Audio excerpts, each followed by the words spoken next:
The city of Dallas is working on a plan that would make it safer for bicyclists in the city of Dallas. Yeah, the city's new bike routes would also apply to electric scooters. Fox 4's Lori Brown live at Dallas City Hall with the story. Lori.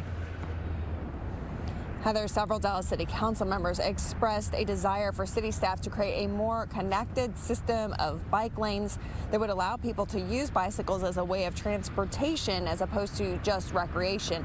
But some council members also expressed concerns about impacts to vehicle traffic.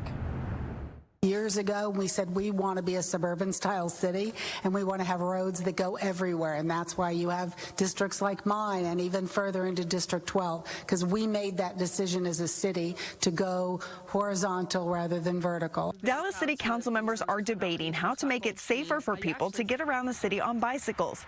Several council members want city staff to focus on connecting bike lanes where they are needed rather than have disjointed lanes throughout the city. DART went through their analysis in their bus plan looking at geographic coverage versus ridership.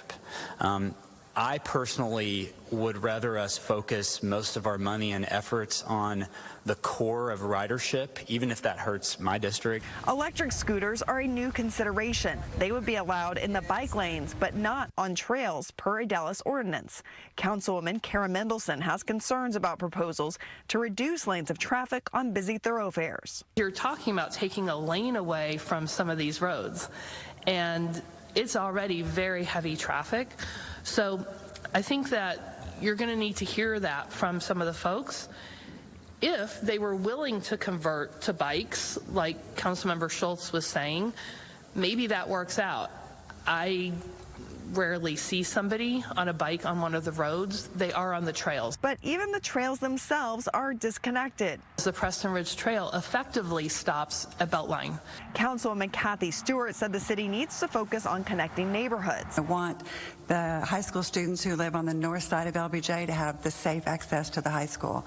I want students who live south of LBJ who need to get to Richland College, which we talked about yesterday, to have a safe crossing and a safe way to get to Richland College. Councilwoman Carolyn King Arnold says Dallas needs to beware of becoming like Austin, what she considers a confusing system of mobility options. It's chaos for me, and I grew up there, so I'm looking at all these things that have been added to the road so we can accommodate all of these mobile choices. City staff said the city's new bike plan will not include a concept known as sharos, paint on the street telling cars to share the road, an idea that relies heavily on public trust.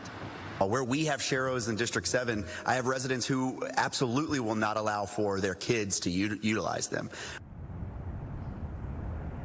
The city will also be asking state lawmakers for the authority for cities to reduce speed limits in neighborhoods to 25 miles an hour to make it safer for bicyclists.